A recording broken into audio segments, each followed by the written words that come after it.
Welcome to episode 16 of the Awards Heaven podcast. I'm Rob LaCuria. I'm Tony Ruiz. I'm Charlie Bright. And this week we have a very special guest, Ms. Shadan Larki. Welcome to the pod. I'm so excited to be here. Literally, I'm like jittery with excitement. Listen, you and me both, girl. I'm really, really happy to have you here. And before we move on, I think congratulations are in order because I have a feeling that Shadan has some really, really good news to regale us with. Please tell us. Yes, well, thanks to you and your encouragement, I'm officially a Gold Derby expert, which is very exciting. I'm over the moon. And I told Rob this, but this is how much of a dork I am. When I was like in college, I used to put in my earbud and listen to your slugfests, like instead of listening to my professor, and I would just laugh at like Charlie or like your banter. So literally to be here is so exciting. I feel like I like grew up with you all in a weird sense, and like it's weird to connect faces to voices, I don't know. So I, it I really does totally mean get a it. lot to me to be here, yeah.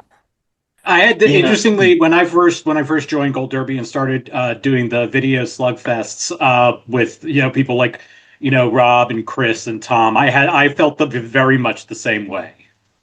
mm, Totally. I know I met Eric Anderson and I was like, you're a real person. It's so weird. And like even with the Gold Derby thing, I mentioned this on my podcast, but it's like really cool now to, act cool and not act excited about things and it's cringeworthy. But it is really exciting to be a part of, a website that you read when you were 14 and you would geek out about. So yeah, it really does mean a lot to me and I'm just gonna take my wins and enjoy it and nerd out about it. So I'm really excited to hang out with you guys. as you should. And I must say, you have really been on the upswing over the last few years. From your humble beginnings, you are now absolutely one of the most critical voices in the blogosphere for awards, and so we're very happy to have you. Now that Well, all that backpatting is over, let's get into the nitty gritty, okay? Because we've got lots to talk about. And by the way, everybody, don't forget 5-star review, like, share, subscribe. Write to awards7@gmail.com. What are you waiting for? Put a comment. If the comment's good enough, we will read it on air. Okay? So don't be shy. We won't bite. Well, We also that's a whole other we story. also we also accept bribes. Yes.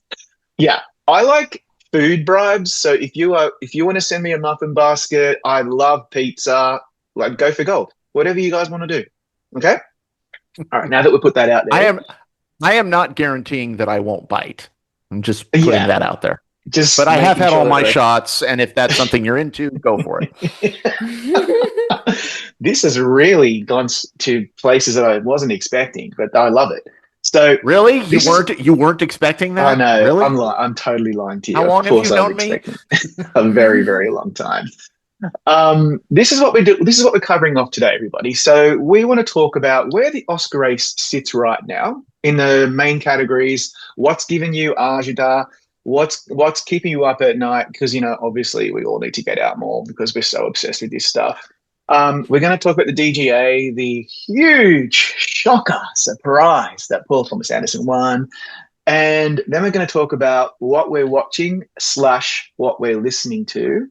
And then we're going to move on to our top five this week, which will be the top five sports movies of all time in honor of the Winter Olympics at Milano Cortina. By the way, Australia won its first gold medal of this Olympics last night in the moguls, and I'm very excited about it. Just wanted to put that out there. All right. So I think ladies first. Like, I'm a gentleman. I want to hear from Shadan. Where are you at right Oh, now? I thought What's you were the talking to I thought you were talking to me. I'm sorry. Not nasty ladies, just regular ladies.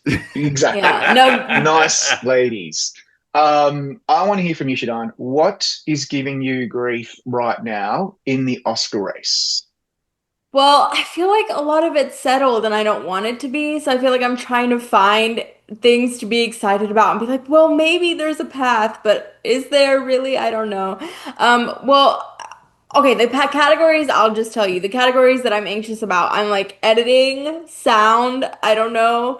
And then the shorts, I'm still making my way through all the shorts, which are so they're so like not, I don't want to say depressing, but they're just like rough to get through. So I'm like watching one a day to give myself time to emotionally recover. But I yeah, I mean, I've a always lot of said the tech this. categories. I mean, I've always said this, Shadan, that the most depressing category to get through every year is Doc Short. Oh my gosh. All the Yeah, I don't empty think I've it's rooms. seen it's it's Oh my. it's it's a task. that. I've And it's only seen hard, one of right? them. Because you don't want to dissuade people from watching them because they're so well done, but it really is like you have to prepare yourself, have your water bottle, your tissues. Have you got any thoughts about the shorts yet, or do you want to cover the whole field before you make your mind up? Well, I've finished all five of the shorts, and I have to say, Forever Green, and all five of the animated shorts, they're on YouTube now, so they're Oh, accessible for everybody. But Forever Green like wrecked me. I cried. So I hope that wins. I think Butterfly may win because it's, I don't know, topical and also a very beautiful short. So any of those two, I would be really happy with. But Forever Green, I just loved. and circling back to editing and sound, I'm going to need to take like a whatever a seltzer because I feel like they're giving me heartburn as well, and because you can make an argument quite for quite a few of the nominees, and particularly in sound, it's a category I really actually care about as a big fat nerd, and so I really would love to hear. Just why don't you just talk us through where you're at right now on those two categories? Let's start with editing. Okay, editing right now I have one battle winning because editing and best picture there's like a long correlation between the two and it just makes sense and I think the editing I mean like the great sort of one of the arts of one battle if you will is that you don't feel the runtime. I know people say that about a lot of different films, but I feel like with one battle it's really particularly true. It's so well paced. So I think the safe bet is one battle, but then I keep seeing a lot of like, because as you would know, Rob, there's a traditional tie-in between sound and editing. So then I'm like, if they go with F1 and sound, are they going to go with F1 and editing? I don't know. And then you could make an argument for Sinners and editing as well. So I think I'm just going to play it safe and go with one battle, but like there are arguments to be made for, I think those three. And then in Yeah. sound, because you have Sarat, and a lot of times when you have like a passion nomination, they end up winning, and the sound is so creative. So I'm like, are they just gonna go for it and go for Sarat in sound? And then in sound, traditionally, they like films that have musical elements. So that bodes well for Sinners. But then again, you have the best picture. If it's gonna be one battle, maybe one battle also picks up sound as well. I don't know. It's really tough. When you said Surat just then, I just got butterflies. That just shows you my bias. Um, you know, in sound, it's like Surat could be like a zone of interest win. And then you've got like Sinners makes sense to me as well. And I'm a little biased because I really love Chris Velker, the production sound mixer from that particular production. And yeah, I'm just still surprised Avatar's not there.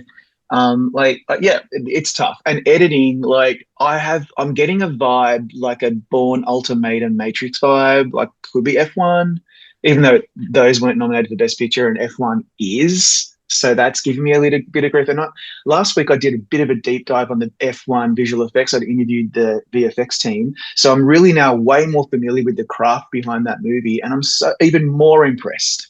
Like even if that movie doesn't work for you, you've got to admit it's pretty spectacular visually and sonically.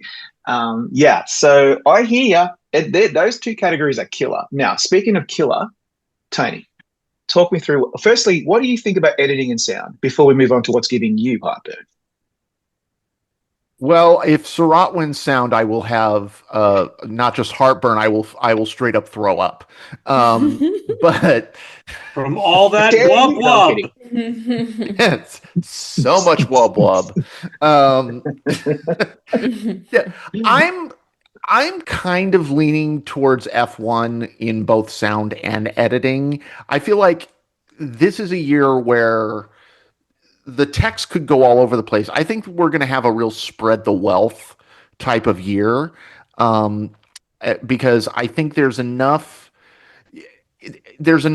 camps of like, for example, let's take editing. They could go with One Battle as the best picture front runner.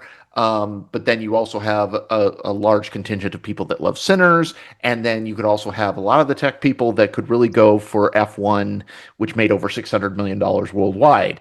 So in that, I'm not necessarily, at least One Battle got the editing nomination, Mhm. uh, which, a picture can definitely win Best Picture and not win editing. So in that kind of scenario where there's a lot of wealth to be shared, where there's a lot of passion behind different films, I could see an opportunity for a film that's not a Best Picture frontrunner take those kind of tech categories. Like I think F1 could easily take sound and editing.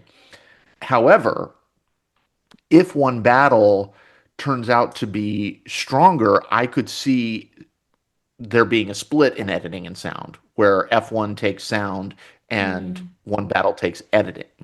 Um, the category that's still giving me agita is well, supporting actress is still giving me agita because we have such this long break between uh when the nominations come out. BAFTA didn't come out until after the Oscar nominations, and we have this. We don't even have. I think PGA is not until the 28th, and I think is SAG on The the first. first.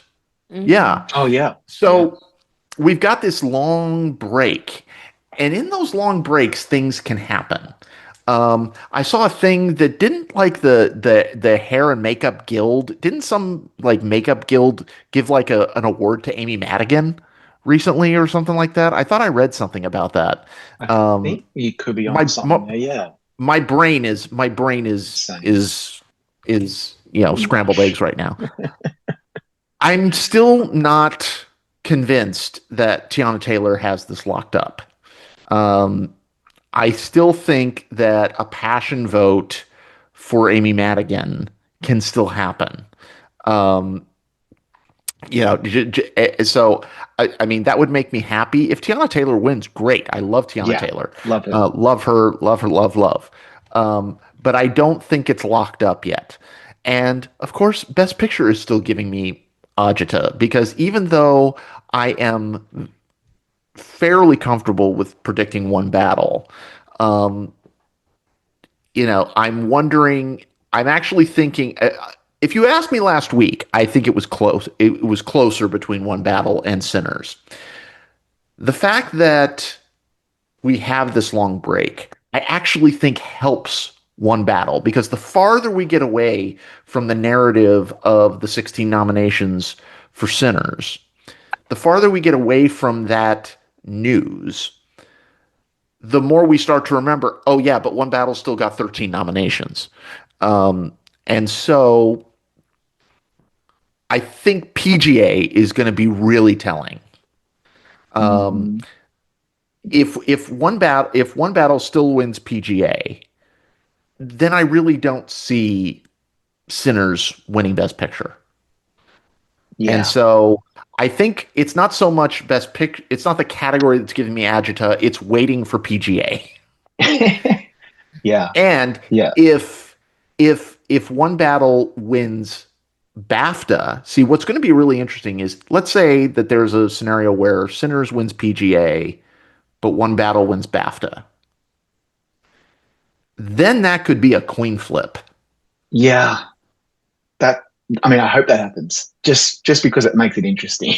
But Yeah. But then yeah. we're all going to be sitting with our assholes clenched for for 3.5 hours while Weeks. we're waiting for the very last award of the evening because so many other else all the other acting categories with the exception of supporting actress I think are done. Um, well, now I'm thinking Yeah, about you just maybe. mentioned Jacob Elordi, and now I'm not sure about supporting actor. It I'm still really predicting help it Stellan, but yeah, it really annoys me that Stellan's not at SAG because it just like I always say, I don't even want to talk about the acting categories until SAG because that just helps and BAFTA. But like that doesn't help because Stellan Skarsgård is not even bloody nominated. And in fact, the SAG-AFTRA just said, we don't like sentimental value. Go away. We don't That like foreign films. we don't like foreign films, and that gives me a little bit of grief. I just think, oh, that's a bit annoying. So, okay, all that's all. They're all very good points, Charles. Firstly, what are your thoughts on editing and sound, just to close that loop, and then what Tony said, and then what you want to say? Here we go. You're all fucking nuts. Sentimental value is winning editing. I don't know what the fuck is wrong with all of you people. Oh, I do a cartwheel. Oh, that'd be really cool. Just fucking Philistines, all of you. My goodness. Film editing is I think film editing is sound. I think sound is actually a more interesting category because I really think that I think there's a serious chance for I think 4 out of the 5 of them. I honestly the one that I don't really think has a shot is Frankenstein. I think I very much see like if there's a split, I think it's probably going to be what Tony said, where F1 wouldn't sound and One Battle would win editing. But you know the musical element of Sinners is really is really is really something that I think is in front of my mind there, and also the artistic way that sound is done in Sarad makes me feel like there's really something there, and so that one I'm much more uncertain about. I do think, but for film editing, it's between F1 and One Battle, and I think this is going to be one of those things where the fact that it's the Best Picture front runner, combined with the fact that it is just that it is a very well edited movie, like you said, Shadan.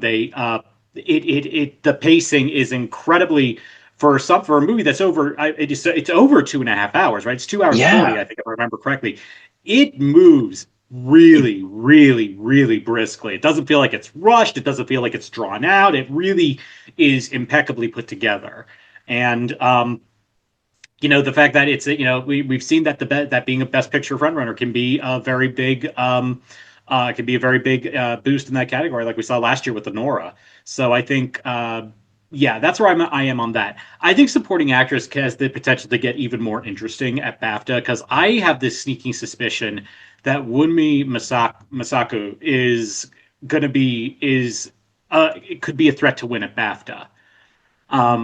I think I think that there's a real shot there for her, and I don't know if that would be enough to make me think that she has a shot at winning here, but I think it has enough to throw this race into chaos, and the kind of chaos that we want.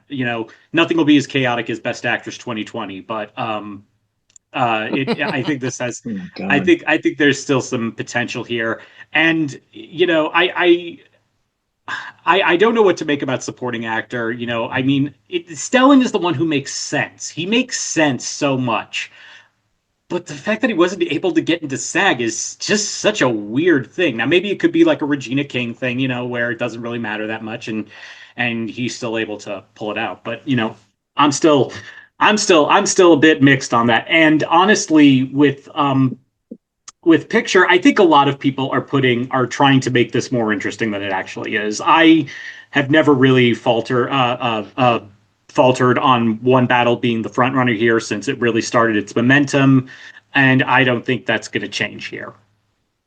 Wow. I want to. Okay. Can I just add one quick thing, because Charlie just made, I think, a great point of why I actually always think he does it sometimes. Stopped clock. That's my line. The fact that you just brought up Regina King and the fact that Regina King missed out at SAG, and BAFTA too. She wasn't able to get in there either. She wasn't able to get in BAFTA. Where I think that actually Stellan's case might be stronger even than Regina's is the fact that after SAG, we all kind of thought that maybe Sentimental Value was going to underperform at the Oscars when it, in fact, completely overperformed. And so I think, if anything, the fact that Stellan missed out at SAG does not actually hurt him that much, considering how much how much Sentimental Value overperformed at the Oscars. I actually think, to build on what you're saying there, I think that the fact that it's not just Stellan missed out at SAG, it's the fact that the whole movie missed out at SAG. And I think that's something that Yeah. actually does help, because now we're just able, now that now that all the nominations are out, we're able to just say, okay, SAG just the voting body to SAG, the nominating committee just didn't respond to it. But it's Or hitting didn't see everywhere. it. Yeah, it's hitting everywhere else. Well, they didn't respond to foreign films in general. Like, to your point, if it had just been Stellan, I would have been like, oh, he's in trouble. But they just were like, oh, non-Americans, nope, we don't know them. But to Yeah. complicate your point even further, I think that Inga has a very good shot at BAFTA. So to me, it's like, if she wins at BAFTA, is that enough for me to switch to her? I don't know, because Ooh, I feel like in recent years, you just made whenever Tony's day. we're in doubt, the BAFTA winner ends up taking it. Like Yeah. Unless it's the SAG Emma winner, and Stone, Olivia it's whichever Colman, one they yeah. don't choose. Yeah. It's whatever Charlie doesn't go with if they're Oh picking. God, I just met you and I love you because listeners of this podcast know that that I just adore Inga and I adore that performance so much. So you just gave me all sorts of tinglies. Love it. And there's a lot of love for her. I mean, there was like, I think at the Oscar nominee luncheon, like PTA was, very excited to meet her. It's not out of the realm of possibility, I don't think. It's just the question of like, would then sentimental value take both supporting actor and supporting actress? Yeah. I don't And I don't does know. Elle Fanning being there maybe hurt her a little? Because I think there's a lot of support for Elle Fanning too. And but I must To say, build on Inga, what you were saying, Tony, yes, Amy Madigan is receiving the Distinguished Artisan Award from the Makeup and Hairstylist Guild. see that I mean, whatever publicist made that happen, you get a bonus. So by the way, Inga Ibs.Lilias, she is on the ascendancy. I just can see so much potential for her going forward. What an incredible actor. Anyway, the two things that are giving me agita right now are, well, three. I know I'm not supposed to talk about actors, I said that earlier, but I'm sensing in my spideys that Wagner Moura is more beloved than maybe some of us think. And the actor in a leading role is absolutely not just Timothy Chalamet and locked in. I don't feel that at all. So that's one thing. Second thing is, I don't know if Stellan Skarsgård will take it out yet. Obviously, we have to wait for BAFTA.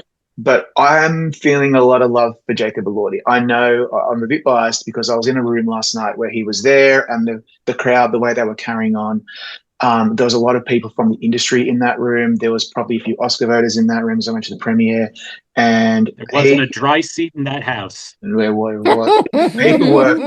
were so happy to see him. And every time he was up on the screen, because I saw Wuthering Heights, we'll talk about it in a minute, people were screaming. He's very popular, and he's a very good actor, and he's really, really good in Frankenstein. So there's that. And then thirdly, of course, for me, all I care about is original score, and I'm not totally convinced yet that Ludwig Göransson is going to take out his third original score Oscar. I know he's won other things, third original score Oscar. So I don't know if that's possible yet. I don't know. I'm maybe Johnny Greenwood. We'll see. Anyway, we do have to move on, but that was very interesting. Thank you all for your comments. Let's move on now to the DGA. So Paul Thomas Anderson won. That's really not a big surprise. I felt like the debut director win was a bit of a surprise to me. But other than that, I didn't really see anything coming out of the DGA in terms of what people were hearing on the ground or what was going on in the room that really is going to move the needle at all. Shana, do you agree? Well, to me, the most shocking thing was the best documentary DGA win, because I thought that Geeta Gandhar would win for The Perfect Neighbor, given that she has not one Oscar nominations but two. So I was hoping that she would win so I could lock that category up. But and the director of 2,000 Meters to Andrivka, who did win, he previously won for 20 Days in Mariupol. So I guess it makes sense in hindsight that he would win, but the fact that two of the Oscar nominees were nominated at DGA and neither of them won. So I don't know what to make of that. I don't know if that complicates things or if it's just going to be The Perfect Neighbor because it's easily accessible and XYZ. Yeah, good point. Tony, do you have any comments about the DGA before we move on? Before we ask Charles and then we move on. Yeah, I mean, I again, I think PGA is going to be the the killer here. I think PGA is going to tell us a lot. DGA, I'm so thrilled that PTA finally, it seems to have this Oscar locked up. Of course, I never say never. I never say, anything is an absolute lock. Because then you get the Bong Joon-ho of it all. But but yeah, I mean, what is there to say? I was pretty thrilled that the Pit got that That was award, Charles. because that was outstanding, and of course, just reiterates my absolute adoration of the Pit. Charles? I do want to take moment of personal privilege about being the only expert or editor at Gold Derby who correctly predicted that the 6 p.m. episode of The Pit season 1 was going to win that directing award. It was obvious to me because I also stuck with it at the Emmys. So, that was kind of just like lingering from that. But it just also made the most sense to me. So I was delighted to see that. I think the first time director one is an interesting one because I think I think this was a fantastic batch of nominees that we had in that category. But I really thought Eva Victor was going to be Yeah. I thought she was Oh, going to yeah. ride that wave. Um, The Julia Roberts wave. Yeah. yeah, I really thought I Really really didn't thought that help. she was good. It just seemed like just the perfect place for that. But I'm Yeah, I mean, it's not really surprising that Paul Thomas Anderson would win that. I think this is just another nice stop on his way to finally getting on that Oscar stage. Fantastic. Well, all right. That's enough of film for the time being. Although I must say that's one event that I've always wanted to attend because it's kind of feels like the Grammys for film. Like it's not necessarily just about giving out those plates or whatever they're called, and it's about actually talking about the Stallions. craft and yeah, and they have a lot of talking about it and tributes, and it just looks like such a fun night for film nerds like us. So I want to now move on to what we are watching, which is what we normally do, or what we're listening to. And the reason why I want to go for listening to is lately I've found that I have been discovering a lot of new acts to me because of what I see in pop culture. So after the Grammys, as I mentioned last week, I did a bit of a deep dive into Best New Artist because I wanted to feel a bit more connected to pop culture. And I was very, very impressed with some of the artists in that. I did get called out in a comment, by the way, which I just very briefly wanted to address. It Rant was incoming. here we go. You ready? So my view is that you can't be called racist because you don't like certain types of music or you don't like certain performers. That's ridiculous. So I think I was called out because I said Leon Thomas is not my cup of tea, and it looks like that I liked Addison Rae's album, I liked Somber, and I just think that's crazy because I did spend the week before carrying on about how much I adore Lauryn Hill's The Miseducation of Lauryn Hill, and I love all kinds of music, but rap and hip hop are just not really my cup of tea. What I really like is EDM, and that's just a subjective thing, and we all love what we love, and that's it. And the heart wants what the heart wants. However, after the Super Bowl halftime show, and I had my little rant about the snowflakery on the right side of politics, which is just getting worse and worse by the day. They had to create their own little ridiculous thing with Kid Rock lip syncing in his jorts, which is so embarrassing and sad and pathetic. Most pathetic thing I've ever seen. And the way they talked it up on Fox News about how it was such a massive success, crazy. The only thing that's worse than what I saw Kid Rock do was what I saw Pam Bondi do yesterday in the congressional hearing. But anyway, I digress. So I wasn't really into Bad Bunny. I'd never even listened to one thing that he's ever released. It's because Latin trap and that kind of genre is just not something that I really care about. However, I thought I'm going to download this album because I loved what he did at the Super Bowl halftime. I thought it was really cool. He brought on Lady Gaga. It was great. Like really, really entertaining. And just the dances, I was like, wow, this is the hottest thing I've ever seen.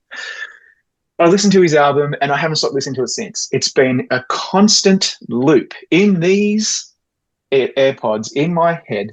I love that album so much. I totally understand why that album beat Mayhem, Lady Gaga's masterpiece album of the year. I get it now. It is such a rich addictive, beautiful album. Some of those songs, but particularly the first one, the third one, and the single towards the end, the title track, uh, are just stunning, beautiful songs. And I can't wait now to explore more of his work and then maybe other artists in that genre. It looks like now I'm kind of into that. And it kind of reminded me of my love for Cuban music, which I talked about last week about Buena Vista Social Club. Yeah, so I just wanted to say that's what I've been listening to a lot of. I've put pause on Surat for a week or two. I stopped listening to Samba, and now I'm listening to Bad Bunny. So yay for me, and it's yay for diversity. Like it really freaking matters. You can like whatever you like. I don't think you need to have metrics for the racial or ethnic, the ethnicities of your favorite artists. I think that's dumb. That's just me. If you disagree with me, that's okay. We could all agree to disagree. That's where I sit. So, what about you, Tony? What are you watching slash listening to? I have also been doing a deep dive into Bad Bunny. Really? Um, Cool. and here's the shocking thing, as again the old fuddy duddy of the group, um, I love it. I absolutely love it. And what I love is, you know, yes, is it addicting to listen to? It absolutely is. The funny part is when you actually do kind of a deep dive into the lyrics, and boy, does he talk about things that you would not, not being a native Spanish speaker, you wouldn't have expected music that's this upbeat and music that's this, uh, just totally engrossing to be so topical and to, really, he talks about gentrification and he talks about colonialism. And, what I loved about the halftime show, and I'm not taking credit for this because somebody else said this and I'm just totally stealing it. It felt like an intimate show.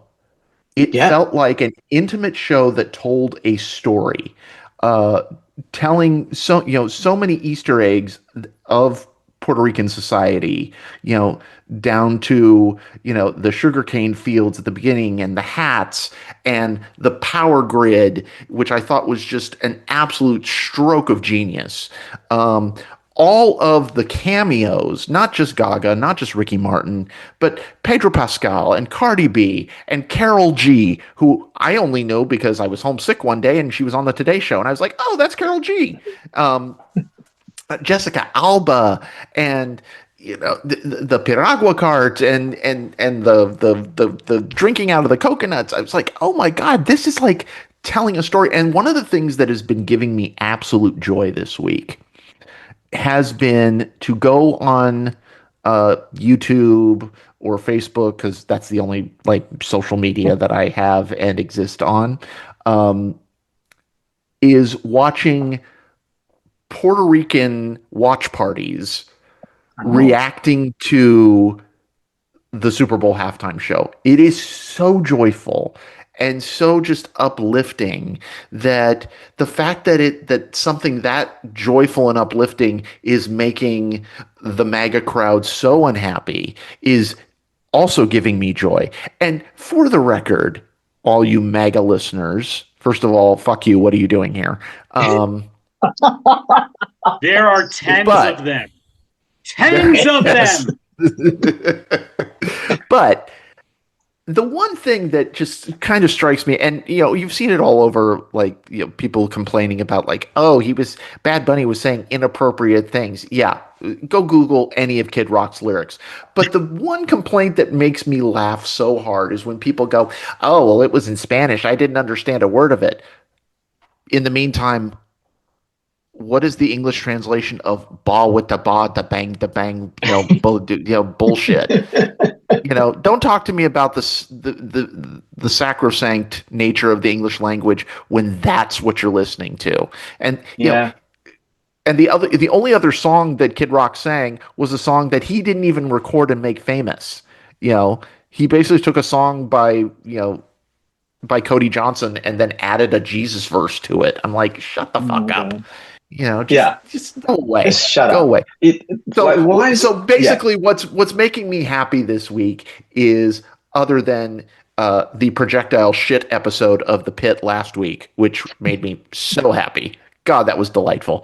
That wasn't on my And bingo card. yeah, based on, I mean, The Pit is making me happy for so many reasons.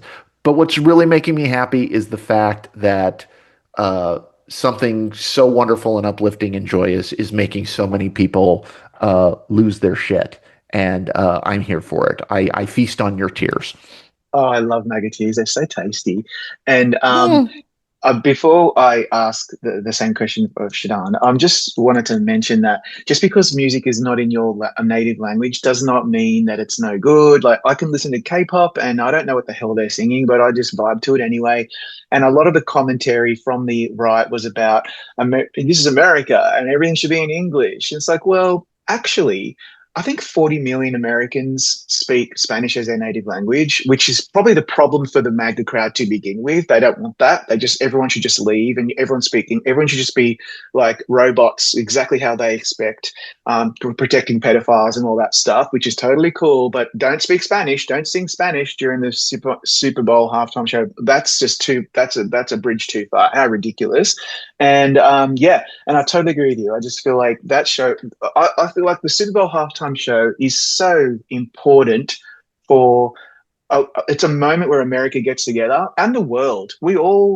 Not we all, but a lot of people around the world watch this. It's on at 10:30 in the morning on a Monday morning here in Australia. A lot of people put it on their computers while they're working or they watch it at home if they're working from home. It's a real event. It's like the Oscars. And there's no reason why we can't have differences and diversity. And Puerto Rico is a part of America. It's actually part of America. It's also part of the United States because it's not a state; it's a territory. So get over yourselves. Anyway, I've got to try to stop being political because I can't help myself. Shadan, what are you watching? What are you listening to? Well, speaking of things that are bringing me joy, I knew I was just gonna giggle my way through this video, and I did. Well, and I just want to say to the Bad Bunny of it all, speaking one language is not the flex that you think it is. I don't know why people are proud that they like only speak English. Like that should be embarrassing to be like, I didn't take the time to learn anything else. Like that's not a good thing. And also in the 90s, and many people have brought up this point, but when y'all were all dancing to the Macarena, nobody had problems with the non-English of it all. But now it's an issue all of a sudden. So I don't know. But in terms of what have I have been watching the Olympics, and that's taking up all of my media time is watching speed skating. I'm obsessed with speed skating. We don't So talk about good. it enough, but it's crazy because somebody will be in like first place the entire time and then they trip and it's just devastating. And also like just watching it from my couch, I'm like, this is making my joints hurt. Like I can't do this stuff on the floor, let alone on ice. It's crazy. So lots of Olympics. I am a big ferocious reader, so I did finish Wuthering Heights this week in anticipation of the film. So really excited to see that this weekend. I went to see Hadestown, one of my favorite musicals. I hadn't had Oh, the I chance to love see Hades it. Town. Yeah. So Yes. speaking of like really, really good music, it was phenomenal. I have tickets to see a play called English, which won the Pulitzer Prize a couple years ago. It's set in Iran in an English class. So I'm really Wow. excited to do that tomorrow. So I feel very cultured this week. I've gotten a little bit of everything, like sports, musicals, plays, film. It's been a Well good week. rounded. Really well Yeah. And I rounded. get to And end it with you guys, so it's I great. mean, look, we're here to serve. With Hadestown, that finale, like way for me. I mean, it just gives me goosebumps. It's one of the best musicals. I'm not really a musical guy, but I've seen that one twice with my kids and wife, and we just love Hadestown so much. So yes, yes, I'm all over that. And yeah, I feel like the Olympics has been so great. A quick aside, I'm sorry to bore you to tears with this, everybody, but the first ever Australian who won an Olympic gold medal at the Winter Olympics. You have to remember, we're a warm climate country. We have a bit of snow, but we're not really we don't have a lot of that here. but we punch above our weight. And so our first ever gold medal was Steve Bradbury. I think it was at Lillehammer, and he won in the speed skating because he made it to the final, which is a feat in itself. People never give him enough credit because they always think, oh, you only won because everyone else screwed up. But no, he made it to the final, and then all the other skaters fell, and he just went. He was right. He was very, very well back from all of them, and then he managed to get through, and he won the gold medal. And so from that day forward in Australia, we call that a Bradbury, where you're coming from behind and somehow you manage to squeak out a win, and it's part of our culture. So I totally hear you. Speed skating is awesome. It's so, so good. Okay, Never Charles. apologize for your rants, Rob, especially when you end up Okay. agreeing with me. Like, don't, Yeah, yeah, I just mean, keep them really. coming. Yeah. And can I also say one more thing about Tony? Because you mentioned that you're not a native Spanish speaker. I don't think a lot of people realize. They think that you're probably like Latino, Hispanic, but you're not. You're not that. Your family originally comes from Spain. Isn't that right? Yes, on my mom's side. But actually, I actually spoke Spanish until I was probably, because of my great grandmother, until I was probably about 5, and then I just completely lost it. Yeah. But some of it comes back. Some of it comes back. But people also think of the Spanish language as one thing, and I think Mm. just like there's different types of English, there's different dialects in Spanish. Hell, the old joke is that if you go to certain areas of Spain, every household has its own dialect. So Yeah. you just kind of go with it.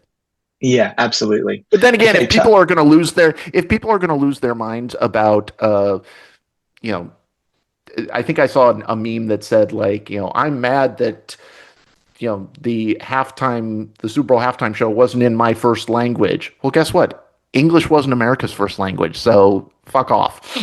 that's a fact. There you go. Or Charlie, what are you watching slash listening to? So first of all, to your initial rant, Rob, save it for the cross burning, Adolf. Second of all, I was waiting for that. I've been holding on to that for a I know, while. like I can see Um, you're holding on tight. Okay.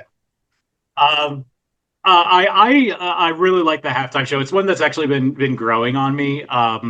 Because I just as you guys are saying, it was such an explosion of joy. I mean, how could you not? How could it not be infectious? I don't know if I put it in S tier of that Super Bowl halftime shows, but it's definitely in the upper tiers of it. But it's by no means anywhere close to the worst. That was Maroon 5. Um, and and I'm also someone who I think I'm the only one here who actually gave a shit about the game. It was an atrocious game. It was not a well played game. But So kudos boring. to uh, kudos to Sam Darnold for displaying proof of ginger athleticism. And He's adorable. And Also credit to Seattle for having the first woman to hoist up the Lombardi Trophy as the owner of the team. So good on her Oh for that. wow. Yeah, Okay. yeah. Um, and I've always just and Yeah, I've been watching the Olympics too. I think that's basically what. And I've also been in the midst of a Letterkenny rewatch because of heated rivalry. I've always described Letter. The best way I know how to describe a show like Letterkenny is it's like a live action Canadian King of the Hill. Only I was never really into King of the Hill. I always found that it rode that fine line between praising and mocking the Texas culture. That it just I wasn't able to enjoy it, but Letterkenny I am an unabashed fan of. Um, and so yeah, that's basically what I've been doing. I think one of the things I want to add about this whole halftime show ridiculousness is the fact that this was a business decision for the NFL. This is the business. Now, yes, I know Megyn Kelly believes that this is our thing. It is American football. But you know what? The NFL is trying to make it more of an international thing. There are games happening every year in Ireland, in England, in Brazil, in Mexico, in Spain, in Germany. And what's a better Australia next way to season. what's a better way to take advantage of trying to make that global outreach by having someone who is legitimately not just one of the biggest stars in America or in Latin language, in Spanish language music, but in the entire fucking world. So it Yeah. absolutely. So I mean, it's Jay-Z who's doing the halftime show, and thank God he's doing it and not MTV. Remember when MTV did the halftime show, and those were fucking train wrecks of just trying to do way too much at once. They were absolute train wrecks. And yeah, it's interesting like that. But Yeah. I'm at least happy that I got to root for a good football team, because Lord knows I wasn't able to do that throughout most of the regular season. So yeah, we'll just wait. We'll just wait and Yeah. see on that. I don't really understand American football still. I find it's really slow. What There's don't you too much get about managing a stopping. clock in 5-minute timeouts? It's just insanity. Like it's not my game, but I love that. I only started getting into the halftime show probably very recently with Rihanna, and I thought hers was so cool. And ever since then, I've been really into it. I'm looking forward to what they put on next. They should put on K-pop or something that will really the heads I will was actually just explode. thinking that that's probably they're going to be their next. They BTS. might have like BTS do the halftime show. Yeah. I That'd have be to say amazing. though, I'm terrified because this was Jay-Z's like Rock Nation's last year doing the Super Bowl. Oh So yeah. I feel like something bad is coming. I feel like they're gonna revert to like the old white men of my childhood. I'm very scared. Oh, okay. Yeah, That's a very good if you point. remember, they did that right after the Janet Jackson thing, because Yep. what was the halftime show the very next year was Paul McCartney, someone who we don't have to worry about his shirt coming off at all. Although they might censor it since he does look like an old lesbian, but that's another thing Yeah, altogether. that's a whole other story. It's but remember they did Paul McCartney, and then they had the Rolling Stones, and then the Who, and then Tom Petty, and then Boring. they finally got their footing back when they had Prince and Bruce Springsteen do it, who Yeah. I think are the two best that ever did it. Yeah, like there's great. Let's happy for you to include plenty of really Did, amazing white male did artists, you but could we get good ones when you watched the halftime show for the first time? Did you catch the two guys gyrating against each other? for like that two Yes. seconds? Oh yeah, I saw I that. thought to myself, I was like, wait, did I just see that? And then I just chalked it up to like, oh, it's probably a spacing thing. It just happened. And I'm like, and then of course I thought to myself, wait, every fucking thing in that show was intentional. So yes, this was absolutely intentional on Bad Bunny's Yeah, part. I mean, he already that's right. made it immensely gay by having Lady Gaga and Ricky Martin there. So Good and point. my favorite thing is that it's actually, you see how, Rob, you would see someone actually posted this compilation photo of all these pictures of Bad Bunny throughout the past. I want to say like 10 years before he was even a big star, of him being this massive Lady Gaga fan, like wearing like, I think like what was the Oh Monsters really? Ball, He's a yeah, little no, monster. yeah, no, he's completely on that page. So Good on him.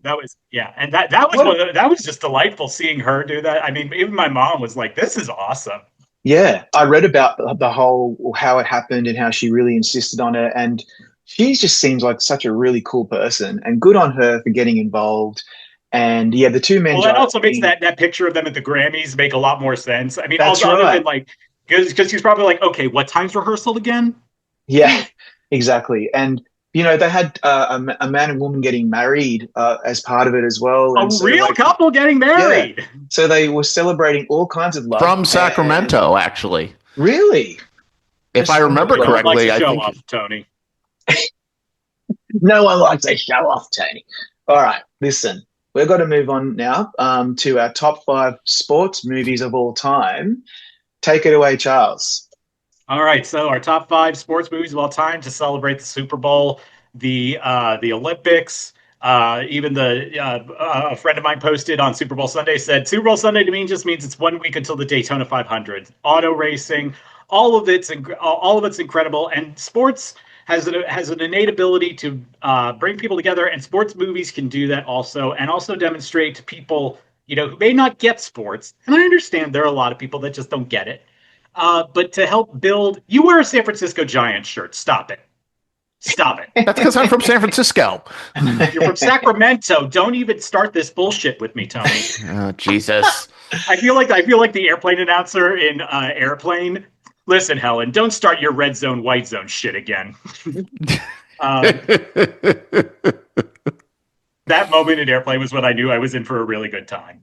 Um, yeah, these are our top five sports movies, sports adjacent movies. I think for some of them, but I'm interested to see where we're going to go with this. And we always have our guests go first. So Shadan, what's your number five? Oh Lord. Okay, can I just preface this by saying I laughed out loud when Rob was like, our theme is top five sports movies because I was like, that is the least like I know. genre of mine. So this was actually really difficult for me to even find five sports films that I like. But my number five is actually a recent film. I think it came out last year, The Fire Inside with Brian Tyree Henry and Ryan Destiny. Really underrated movie from last year. Incredible star-making turn from Ryan Destiny, and you can't really go wrong with Brian Tyree Henry. And what I really liked about it is that it kind of explores like what happens after the big sports moment, which I think a lot of films don't really do. So I highly, highly recommend it. I hope more people watch it. And even if you're, a sports hater like myself, it's just a really beautiful film, and I loved it. Good one. Very nice. Tony, number five. My number five might be considered a little bit pedestrian, but it's okay. I can be pedestrian every so often. I don't have to always be a rebel. My number five is Field of Dreams. Um, and it's just a warm hug of a film. And I think James Earl Jones was so robbed of an Oscar nomination that year. But also was kind of my introduction as an 11-year-old boy to the fabulousness that is Amy Madigan. um, because I absolutely just love her as the, mom that doesn't take any shit.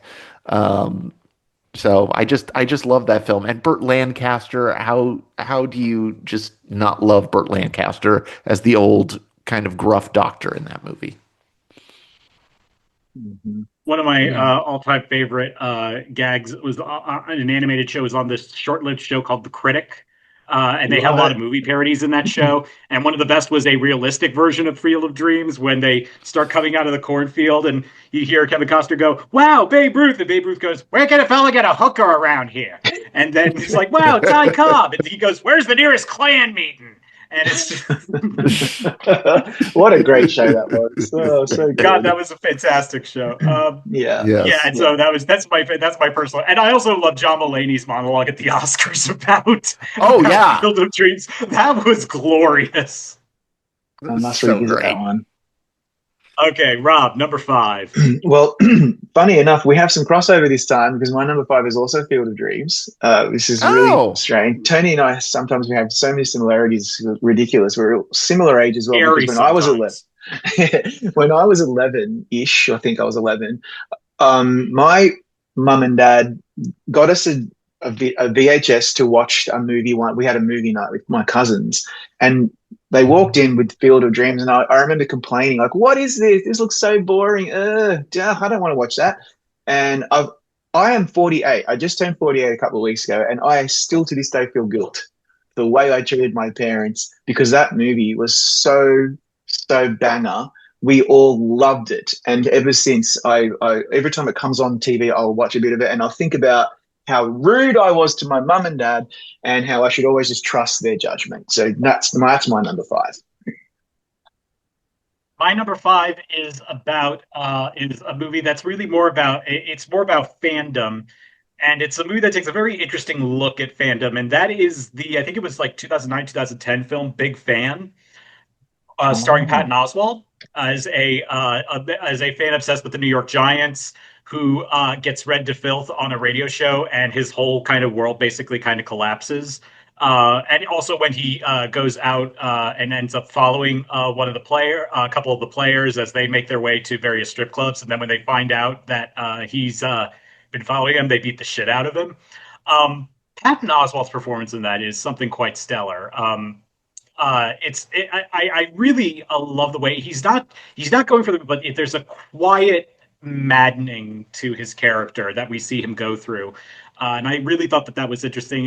To me, it goes into the whole idea of fandom and what it means to be a sports fan.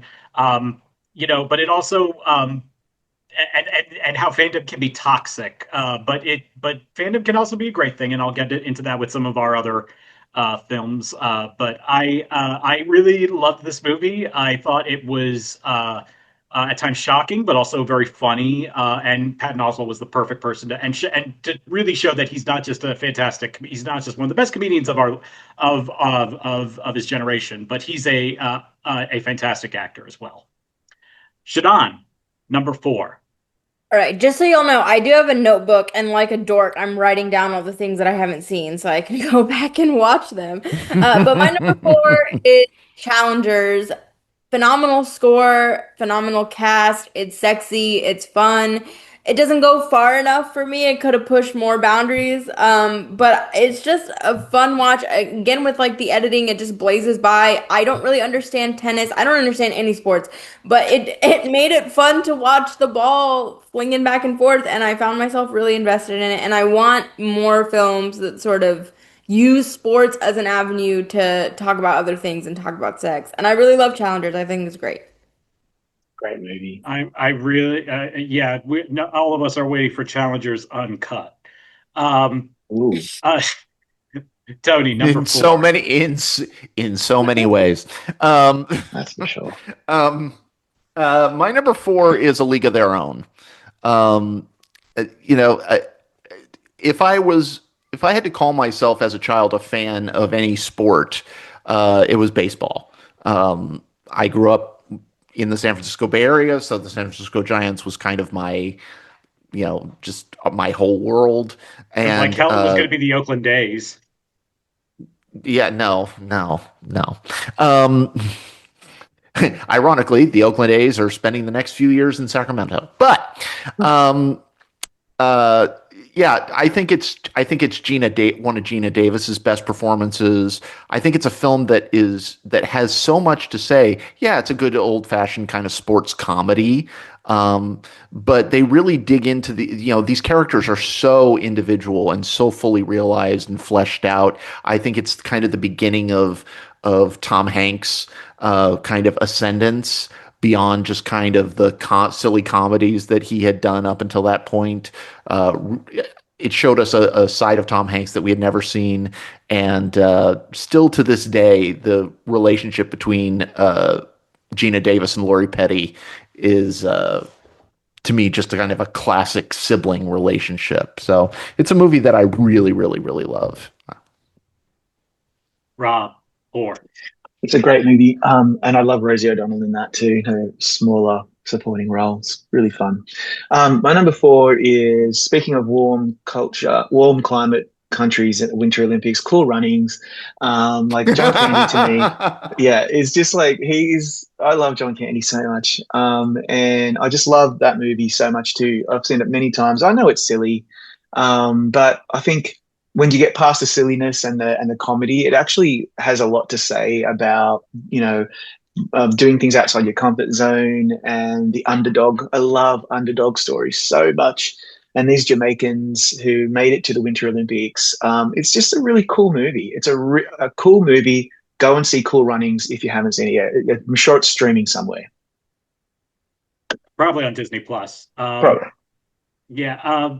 My number four is a tie. So sue me. It's a tie between Rocky and Million Dollar Baby, two boxing movies that won Best Picture, but they're excellent movies. Rocky is a movie I actually had never seen until I want to say like 6 or 7 years ago. I watched it because I was on Kevin Jacobson's podcast because I wanted to be on the 1976 episode because my favorite movie of all time is Network, and I had never seen Rocky. Until so I finally watched it. I remember my mom talking about Rocky because 76 was right after she graduated high school. So she remembers seeing Rocky in the theater. And I remember her telling me about what that experience was like to see Rocky in a theater in 1976. And and her talking about how everyone was on their fucking feet by the end of the movie, yet he loses. And then I finally watched the movie, and 2/3 throughout this movie, I'm like, okay, Rocky doesn't know when the fuck to shut up. Adrian is the most mousy woman I've ever seen, and Paulie's the biggest goddamn asshole I've ever seen on screen. and it was almost annoying, but then Gonna Fly Now happens, and the whole movie just turns, and it's this incredible, a testament to, you may not win, but the fact that you can get almost there. The way that fight between him and Apollo Creed goes for what is it, 12 or 15 rounds, and you feel every moment of it. And by the end, yeah, even though he loses, you're on your feet. I was on my feet. I was watching this alone in my parents' basement. And I absolutely love that movie. That movie is incredible. I still have issues with Avildsen winning director, but I can't qualm with it winning Best Picture. Million Dollar Baby is just such a beautiful, beautiful little character study of both Clint Eastwood and Hilary Swank. Uh, I've always jokingly said that I feel like Hilary Swank's roles are very limited, but when it comes to playing a butch piece of white trash that gets the shit kicked out of her, no one does it better. Um, she, she is the number one. no one does it better. No one does it better.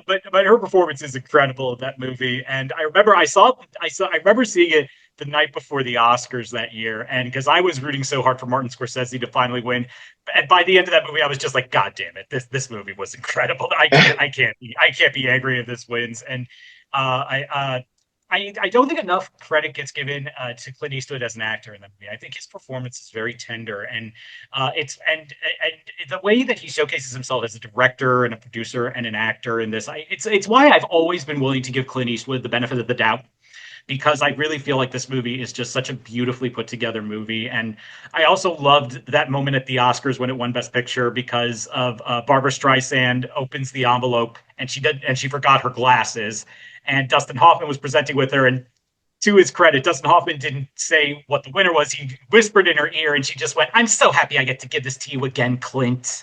And that was just that was such a beautiful. But there's another interesting moment about this. In 1972, Clint Eastwood presented the Best Picture Oscar to Albert I knew S. you were Ruddy, going to get to this. who was the producer of The Godfather. And then what was it? 28 years later,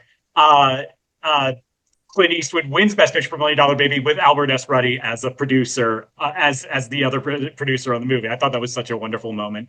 Also, cool. It's one of the first times I remember noticing Margot Martindale in a performance, and just that movie is so great, and the ending is so devastating, and it all hinges for me on Hillary and Clint's performance, and their chemistry in the movie is absolutely electric. I adore that movie.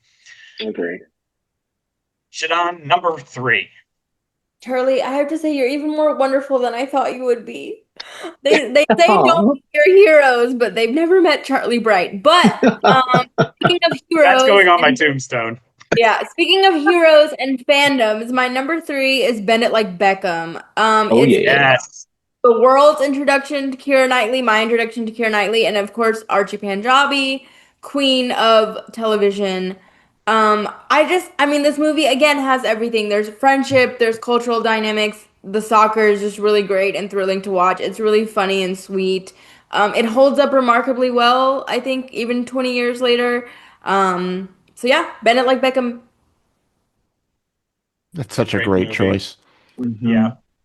Tony, number 3. So I want to preface this with the fact that I have not, of all of our lists, of all of our top 5s, these next 3, I had spent the most time changing in, out, in, out. I just had, I was fretting, I was sweating over this. But I finally settled on my list, and my number 3 is Challengers. That was my favorite film of that year. I think that, as somebody who played tennis in high school, I know that shocks a lot of people. I actually have a Letterman jacket because I was good at tennis. Shocking, wow. I know. But I think that performance by Zendaya is one of the great. There's something almost wonderfully old-fashioned. It's almost a femme fatale performance, and she is just this puppet master who is just manipulating these guys, which wouldn't be effective if both Mike Feist and Josh O'Connor weren't so individually wonderful. It really brings such great stakes to that film. And the tennis sequences are so brilliant. I mean, the editing in that movie is so spectacular. Uh, of these tennis matches have so much emotion behind it. And I just remember sitting in the theater watching this film and just going, I mean, just on the edge of my seat and then jumping because of those occasional shots where the tennis ball goes right to the camera. Um, yeah, I think that film got criminally ignored and underrated at the award season on so many levels because I think Zendaya's performance is one of the great female performances of the last, 10, 15 years. I think it's a brilliant, brilliant film. Wow. Rob, number three. It was quite shocking that Challenges was completely snubbed at the Oscars. I just not even for score. Like, what are you doing? Um, so look, this I agree. This is really tough for me. I got so many films that I could talk about, honestly, and I'm thinking about maybe taking one out because I don't want to overlap. But I feel like I just have to also reiterate that Bend Like Beckham. That's my number three as well. That is like that's from 2002 now. It's getting a bit long in the tooth, but it's a really good way for me to explain my love for for football or soccer, as you call it in the States. Um, and for my hero worship at the time of David Beckham. And yeah, I just love that movie. Paminda Nagra is so good as a leading lady, and obviously Keira Knightley. It was a really nice entree to me of like this immigrant South Asian family and culture, and I saw a lot of similarities with my Sicilian family, obviously from completely opposite ends of the earth, and yet I just there was an affinity that I felt for that and for the football and for the music, and it's just a really awesome film, really really good movie. So that's my number three for sure. My number three is a fellow tennis movie, and that is Battle of the Sexes. I Mm. absolutely love that movie. One of the nerdiest moments I ever got to have at the Middleburg Film Festival was when I got to meet Jonathan Dayton and Valerie Faris because I was such an avid watcher of their music videos. That was where because they were there for a special screening of it, and I just had to be like, Little Miss Sunshine's such a cool movie, but god damn it, that Corn Freak on a Leash video and the Smashing Pumpkins Tonight Tonight and Red Hot Chili Peppers Californication, fucking epic. Um, but this movie is really great, and it's one of those great. One of those, I think, one of the hallmarks of great sports movies is, especially what sports movies can do, is they put you in that moment. They put you in that moment of what experiencing an event like that was, and I love the way that they put it together. I love how they don't completely vilify anybody either. I think Steve Carell gives one of the most interesting performances of his career and wonderful performances of his career as Bobby Briggs. I think he does a fantastic job. And Emma Stone, a lot of people, I don't think she gets enough credit with this movie. This was the first movie she made after winning her Oscar for La La Land, and I think her performance is so beautiful. And I fucking love the scene where she meets the hairstylist for the first time. That scene between them is so between her and Andrea Riseborough playing the stylist is so tender and is one of those things and it's one of those things where it's why Emma Stone is one of the best actresses we have working right now. Just the way that the chemistry just you feel between them, even though they're in this time in the 70s when you had to be very very careful about if you were in the queer community and wanted to make a move. um it really captures that, but and it doesn't make it like a soap opera. It was so beautiful and it felt real and honest, and all of that together, and as well as just capturing the moment of how crazy that event was and how awesome it was when Billie Jean King won. That was great. Love that movie. Shadan, number two. All right, my number two is I, Tanya. I really love this movie. I think Margot Robbie is incredible. I have not seen Wuthering Heights yet, but to me it's the best performance of her career. I think it's probably the only time so far that I've lost sight of Margot Robbie, which I feel like we all have this thing of when you watch a lot of movies and TV, you're so wrapped up in like, oh, they're giving a performance. But to me, it just felt real. And as somebody who, I think we've all heard about the Nancy Kerrigan, Tanya Harding of it all, but to see it on film, I think I just felt so much empathy for her and it like moved so far beyond like a joke that it had become and like really I think adds a lot of humanity to it. And in terms of like the Oscars, I think there obviously a lot of love for Laurie Metcalf that year, deservedly so, but I think Allison Janney has been unfairly vilified a little bit because if you watch her performance outside of that conversation, she really is incredible. She's one of the best actresses we have, so I can never be mad that she has a gold trophy with her name on it. And I mean, Sebastian Stan is really good. It's just a really, really, I mean, Paul Walter Hauser, incredible. Yeah, if you haven't watched it since it come out, revisit it. It's again, the skating sequences are really good. It's just a really, really good movie. I wish I was a little bit more eloquent, but I love it, and I love what Margot Robbie, it's just phenomenal. I love how you put it doesn't turn them into a joke, but at the same time, it is fucking hilarious.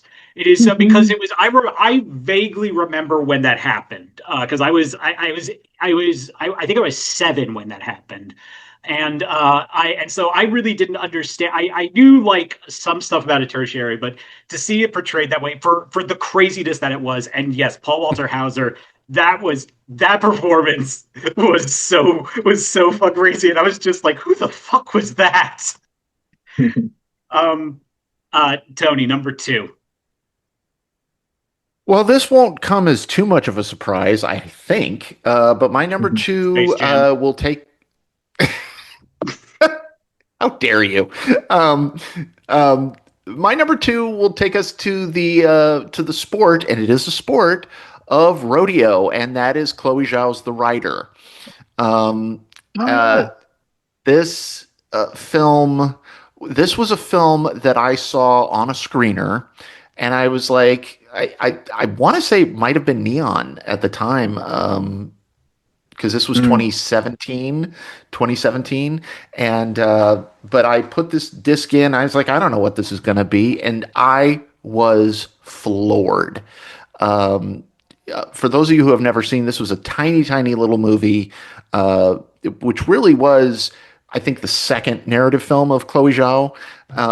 And it's a beautiful story told all, but she wrote this story based around this guy named Brody Jandro, who was a real rodeo cowboy, Native American, whose head was stomped in by a bull, and she wrote this film around him. All of the actors are real people who are acting, um, and it's so perfect and so beautifully realized about how what we feel we are called to do might not always be the best thing for us, and it's such a true and never melodramatic story of a family, all of whom have their own issues that intertwine. They have their own issues on their own, and I just think it's one of my favorite films of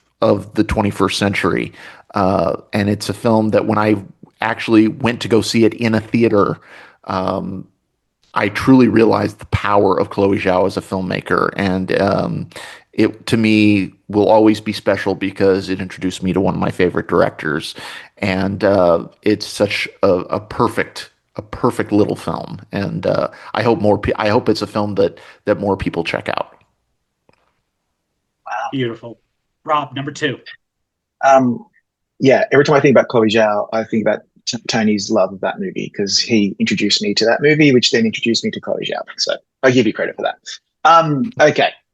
So my number 2 is another childhood favorite from 1984, and that's I was pretty young back then. I think I was 7. The Karate Kid. That meant a lot to me growing up. I've seen it maybe 50 times. Pat Morita, just I just want to take a moment. Amazing performance. Ralph Macchio went back in the day when I was doing a lot of interviews for Gold Derby, like literally 100 interviews a season. I interviewed everyone from Cobra Kai like 3 years in a row, and it was such a thrill for me to talk to Ralph Macchio because it was like we're similar age, and yet he was like a hero to me. It's nice when you speak to someone that you've always looked up to when they're really cool and nice, and he definitely is. And so Cobra Kai was a great show to remind me of how much I love the Karate Kid. And it's been remade a few times. There's been a few sequels, but nothing will ever compare to that. Just every single frame of that film to me is just perfection, and I really, really love it. My number two is it does what I love what Battle of the Sexes did in taking you and transporting you into a moment, and that is Miracle. Um, the 1980 U.S. men's hockey team is one of the greatest stories ever in sports. A true moment of just these incredible guys that came out of nowhere to defeat the Soviet Union, and that wasn't even the gold medal match. That was the match to decide who would go on to play for the gold medal. Oh, Um, yeah, they I believe they beat they advanced and then they beat Finland to win the gold yeah. medal. Um, but that movie is so great at putting you in that moment, giving you the context of it, especially as we get further and further away from that. Now that's 46 years ago, and there's a whole generation of people that don't understand the whole idea of the Cold War, and so the way that it gives wonderful context to that, and it's one of those things where truly you feel the joy of that moment and the gravity of that moment that, like with Rocky, you want to be up and screaming. It reminds me of my favorite moments of when I was watching sports, the night that the Washington Nationals won the World Series. I was at the bar that was directly across the street from the entrance to Nationals Park because they were playing the game in Houston. That was the only reason I was there. And I still have the video of that last strikeout. And when that last strikeout happens, it looks like an earthquake hits because we all just start jumping up and down. And it was one of the most incredible moments. And you get that feeling about the 1980 men's hockey team. In that it's so beautifully put together. It's one of those things where it can be cliche, but it's cliche in the best way because it does the cliche things so fucking well. And just that movie is so great. USA, USA. Miracle's my number two. Shadan, number one. All right. I'll try to be quick here, and I have to start with an apology because I'm your guest and I'm ending my first episode here by cheating. But my number one sports media is Friday Night Lights, the TV show. It's Sometimes allowed. Sometimes things come into your life at exactly the right time, and that's what Friday Night Lights is for me. It genuinely changed my life. It made me believe that things that I didn't think were possible were possible. I grew up in the suburbs of Houston, so to me, Friday Night Lights is one of the more accurate depiction of what Texas life could be and the kindness of the people who live here and the community. I just adore this show. It means so much to me. I've seen it several times since then. It made me care about football in a way that I did not think was ever possible. And in terms of like my love of awards, I think seeing Kyle Chandler win the Emmy for the final season of Friday Night Lights to me was like, oh, sometimes they do get it right. And the cast, like, still to this day, they are so successful. We're coming on 20 years of Friday Night Lights. It's still so relevant. Again, like the themes, I mean, the racism and sort of dealing with disability in your life not turning out the way that you think it's going to turn out. One of the best pilots in the history of television. I mean, I can go on and on and on. It's just phenomenal. And I mean, think about Jesse Plemons, Michael B. Jordan, all of them sort of got their first big breaks or one of their first big breaks from Friday Night Lights. It's just a beautiful, beautiful show. And in terms of sports media, nothing will ever mean as much to me as Friday Night Lights does. I'm so grateful it exists. That I will Yes. never forget seeing Jesse Plemons for the first time as Landry and just going, "Who's that guy? He's kind of cute." And also, God, and he was good in also, that. even though everybody kind of talked about him like the way the people in Fargo talk about Steve Buscemi, they go, "Oh, he's just kind of funny looking." And uh, Zach Gilford is so fucking great in that show. Also, but it's so funny you brought that up about how you framed Kyle Chandler's Emmy win when we did our list of the Emmy wins that bugged the shit out of us. Unfortunately, that was on my list because that was the year of John Hamm in The Suitcase for Mad Men. So that's why I've always said I am not angry that Kyle Chandler has an Emmy. I'm angry that John Hamm does it for The Suitcase. That's my thing. But the show is magical, and say it with me now: Clear Eyes, Full Hearts. Can't lose, baby. Can't Listen, Charlie, lose. I still adore you, but you've slipped just a tiny bit in my I rating. He does usually that a say to lot. people, "Give me some room because I'm gonna Right. fall."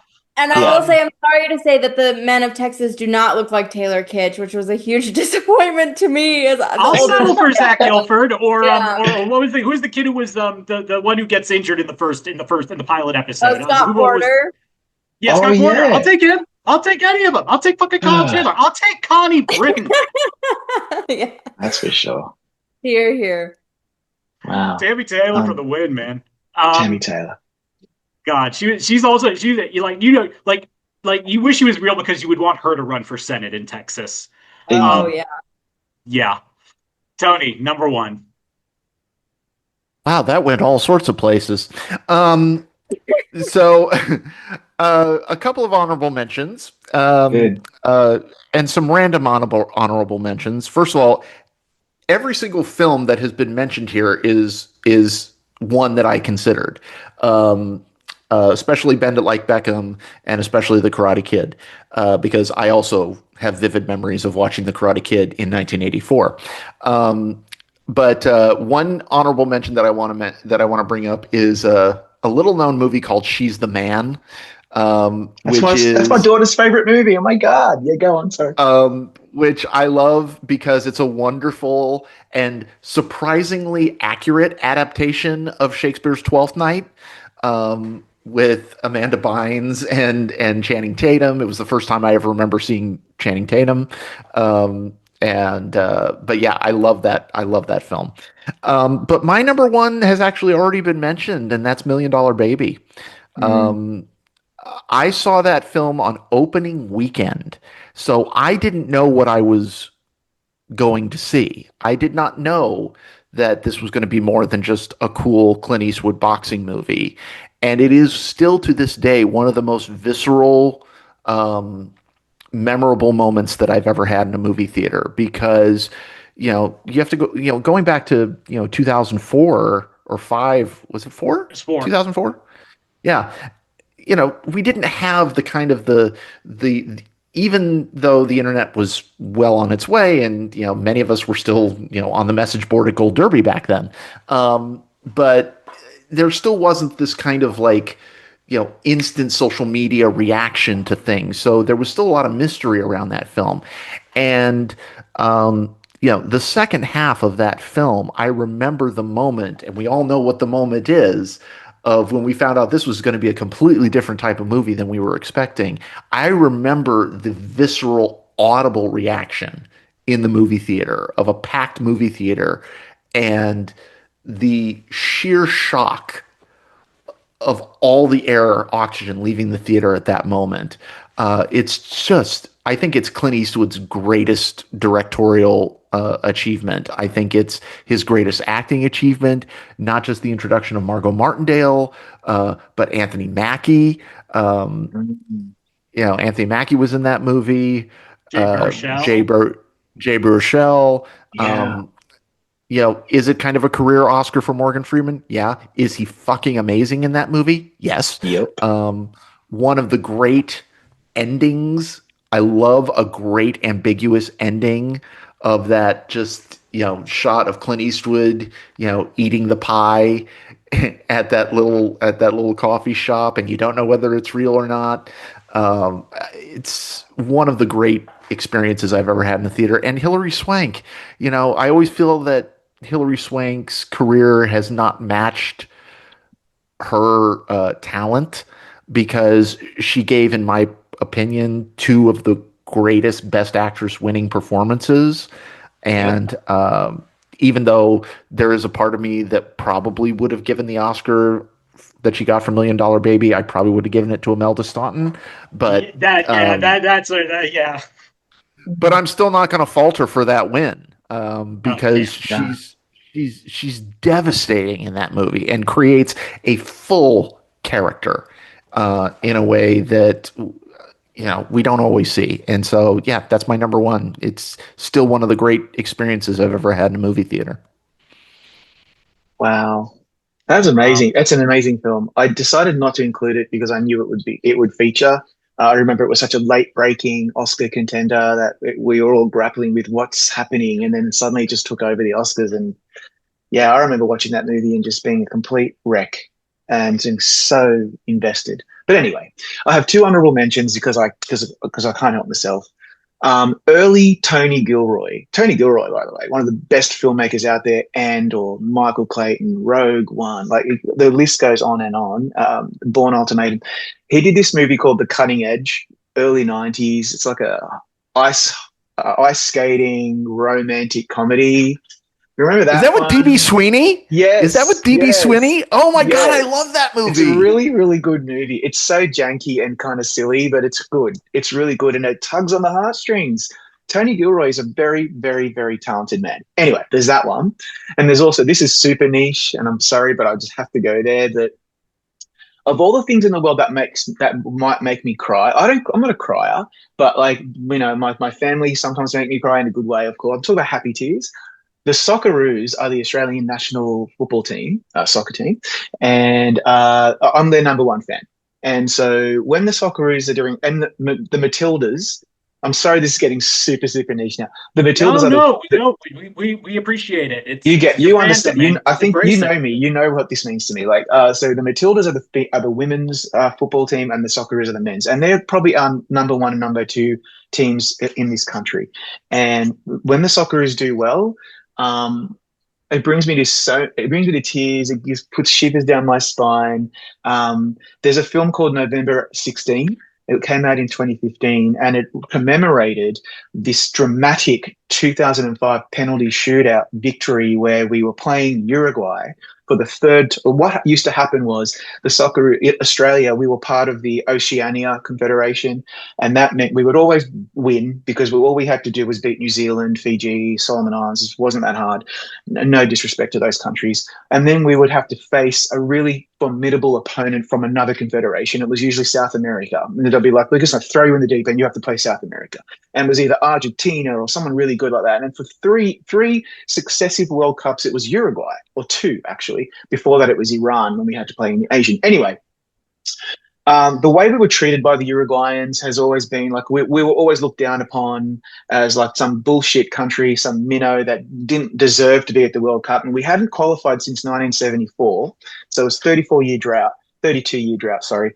And then in the Sydney Football Stadium, I happened to be in New York at the time, so I remember getting up really early. Back then, we didn't have internet on our phones, so I ran downstairs from the hotel and found a little cafe where I could open up an internet, and waiting for the dial-up, and then finally was able to see that we won. We won the penalty shootout by this one kick by John Aloisi, who is a national hero, and the scream that the commentator is still in my mind, and the joy that engulfed Australia on that day, it was unsurpassed. We've never, ever hit that joy ever since. And ever since 2005, we have qualified for every World Cup since. It changed everything.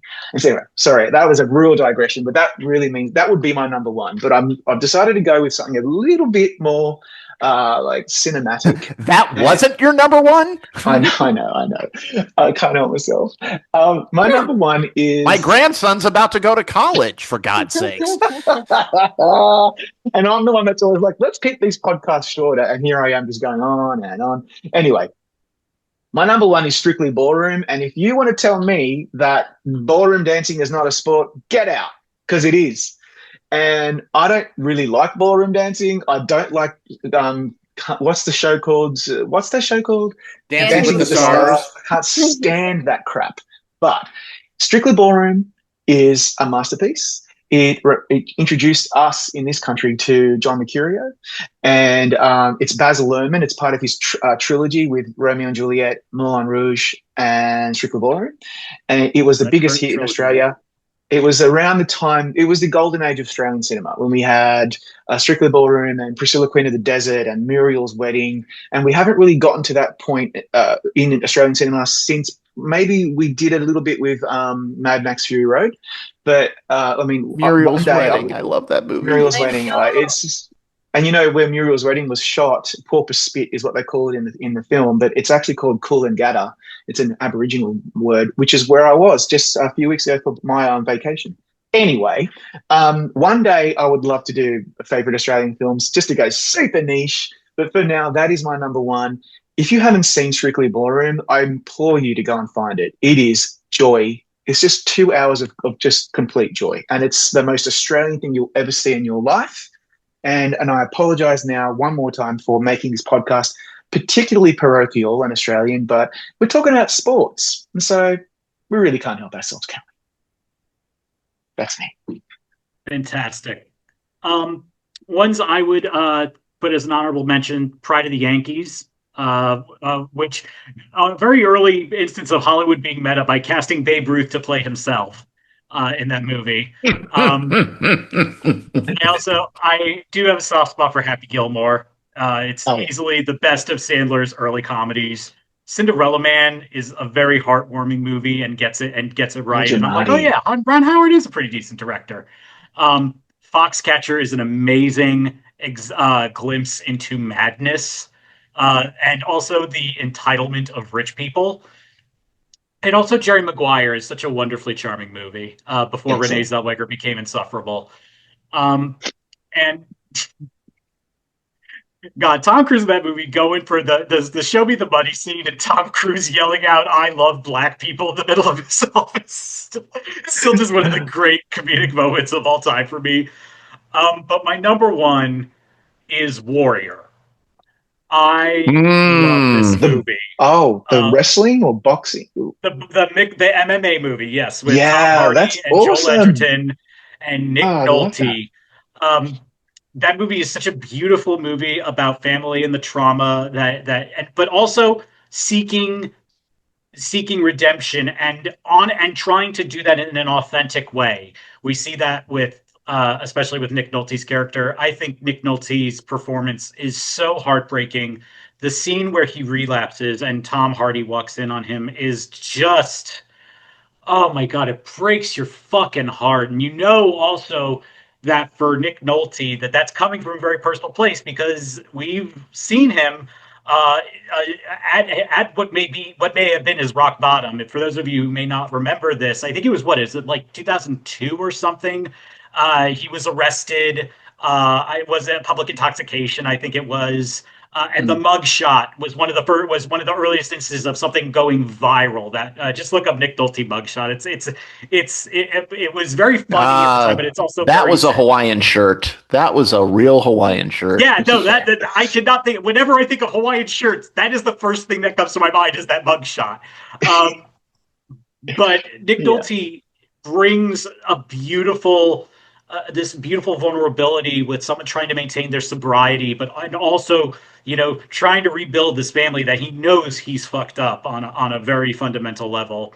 And it has this beautiful ending and the idea of these two brothers, just the way that everything comes together. It's so gorgeous. And I mean, it also doesn't hurt that we get to see a lot of Tom Hardy and Joel Edgerton without their shirts on, and Well, there you go.